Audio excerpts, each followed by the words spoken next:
Even for a carnivore like me, the images are gruesome and disgusting enough to make me seriously consider never eating meat again. A smorgasbord of dogs being boiled alive, bats being served on sticks like lollipops, kittens being slaughtered, rats being fried, and giant snakes being carved up for human consumption with the blood splattering everywhere. There are no hygiene standards, cross-contamination is rampant, the animal cruelty is off the scale. Bears, tigers, baby wolves, crocodiles, hedgehogs and turtles are not spared in this notorious wildlife food trade either. Now, China's despicable wet markets, already responsible for the SARS outbreak in 2002, have finally brought the world to its knees. Scientists have established that it's highly likely COVID-19 was linked to a notorious live animal market in Wuhan. Gene sequencing analysis actually shows that the new coronavirus probably started in bats and was then transferred to humans via the pangolin, which is a scaly anteater, a very rare endangered creature. So, why is there so little outrage about the wet markets that we know have the potential to cause catastrophic outcomes to human health? Even Donald Trump, who's been slammed, hasn't he, for branding the COVID-19 the Chinese virus, totally avoided criticising the wet markets when asked about them during a press conference at the White House last night, and I was so disappointed. Maybe, though, that's because the moment someone tries to speak up, they are immediately accused of racism. As we know, that happened to the reality star and retail entrepreneur Louisa Zisman earlier this week when she posted a video on Instagram of a wet market and called for them to be banned completely. As usual, there was the normal social media outrage, and Louisa actually came on the show and told me she wholeheartedly agrees with this particular part of Chinese culture, but it does not make her racist. It should be remembered too, there are many campaigners within China desperately trying to get these market bans. And after all, the wildlife trade itself only actually dates back to the 1970s. And that's because the ruling Communist Party was struggling to feed the Chinese population, and 36 million people perished in what became known as the Great Famine.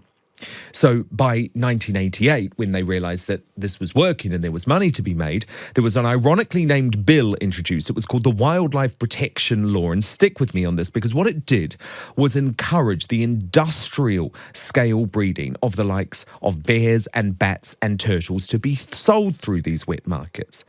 And that's when the very dangerous viruses started to form. So when the SARS crisis, remember that in 2002, was linked to a wet market in southern China, officials shut it down and made wildlife farming illegal. But they reversed the decision just a few months later. As of 2008, wildlife farming in these wet markets is a £150 billion industry for China. And that's mainly because the rich and the powerful pay copious quantities of money to eat rare wildlife, usually because of all of these false claims about their role in Chinese medicine. Now, with coronavirus spreading, the government has again temporarily banned wildlife trading and shut down wet markets. But it's not permanent yet, and it must be.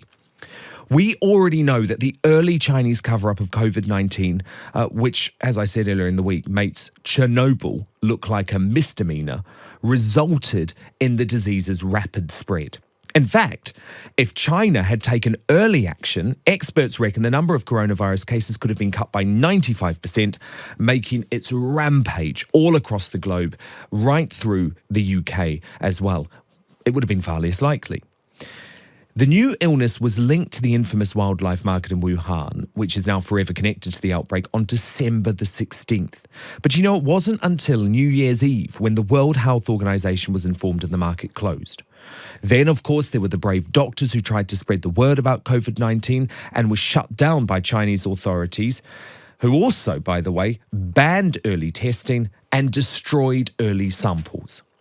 So I have no doubt, I have zero doubt, that the Chinese government has blood on its hands when it comes to coronavirus. And the people who are saying that now, as in right now, the peak of this health crisis is not the time to tackle the issue, are wrong. We must have this uncomfortable discussion while our anger is raw and the pain is all too real. And this pain is real right now. The Deputy Chief Medical Officer today suggesting that this lockdown could go on for another 6 months. Imagine what that's going to do to the economy. Imagine what that's going to do to our lives. And it's all because of these despicable wet markets. So I'm not going to be silenced on this issue. I'm going to keep talking about it. And I want you to be engaged.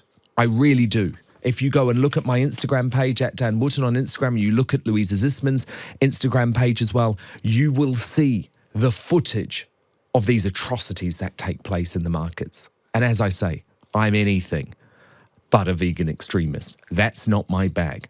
I eat meat. I believe in the healthy, hygienic consumption of meat. But believe me, these wet markets are something very, very different to that. So in just a moment, I'm going to be joined by Dr. Carys Bennett, who is the Senior Corporate Liaison at PETA. And PETA is the organisation currently urging the WHO to call for the permanent closure of these wet markets to prevent further pandemics. And who could disagree with that? But also important, something that isn't being talked about much right now, is the origination of COVID-19. Why on earth are you locked up at home right now? Why on earth is our economy on the brink? Why on earth are the unemployment figures skyrocketing? And these questions are not impossible to answer. The spread of this coronavirus can be linked directly back to one wet market in Wuhan, China. And I think we need to talk about it much more. Ironically, by the way, the Chinese government has just banned the entry of foreigners into its country. It's just a crazy situation. Let me bring in Dr. Carys Bennett now, who is the Senior Corporate Liaison at PETA. PETA is, of course, urging the World Health Organization to call for the permanent closure of these live animal meat markets worldwide to prevent further pandemics. Now, Dr. Bennett, unlike you at PETA, I am a carnivore. I eat meat. I'm not a vegan extremist or anything like that. And in a way, my reaction to this has been so visceral because I had no idea that this treatment of animals, which is both cruel and unhygienic, was going on at these Chinese wet markets, whereas I assume it's something that your organisation has been on for many years. It really is shocking, Dan, the conditions there at the wet market in Wuhan, where there was live animals, wild animals like bats, pangolins, deer, all kinds of animals stacked up in cages, one on top of another, and their urine, their feces, blood, it's all getting contaminated between one animal and the other.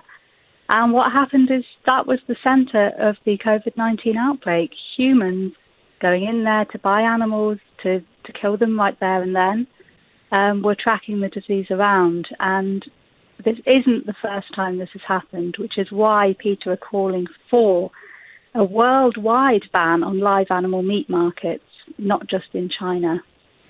No, absolutely, because they don't just exist in China. They exist in Indonesia, they exist in Thailand, they exist in some parts of Africa. But my issue with China is that their wet markets are now directly linked to two pandemics. And what annoys me is if you look back historically, we all got notice back during the SARS outbreak in 2002 to 2004. But the Chinese government hoodwinked us. They temporarily banned these markets. Then they allowed them to continue the moment that the world's attention was turned. Yeah, so now they have banned all wild animal farms as well as the markets. And according to The Guardian, 20,000 wild animal farms have been closed in China. But as you say, this could just be a temporary measure. And we know that these kind of places are open across Asia. They're also in Europe and in the US. There's over 80 live animal markets and abattoirs in New York City, alone, you wouldn't expect that. But No. yeah, they're more common than you think. I mean, one of the they're a breeding ground for diseases, as you mentioned, Yes. like SARS, which came from civet cats Yeah. that were sold at a wet market. I mean, look, I know there are live animal markets everywhere in the world. The Chinese markets are particularly extreme, and that's now proven, given that they're behind 2 pandemics. One of the issues that's very difficult, Dr. Bennett, is that the moment that you criticise Chinese wet markets, you are accused of racism. The point that I've been trying to make to people is actually these Chinese wet markets and the wildlife farming isn't really a historic part of Chinese culture. Their prevalence was really sparked by the famine caused by the Communist Party back in the 70s. So this is not some ancient tradition, is it, that dates back hundreds and hundreds of years?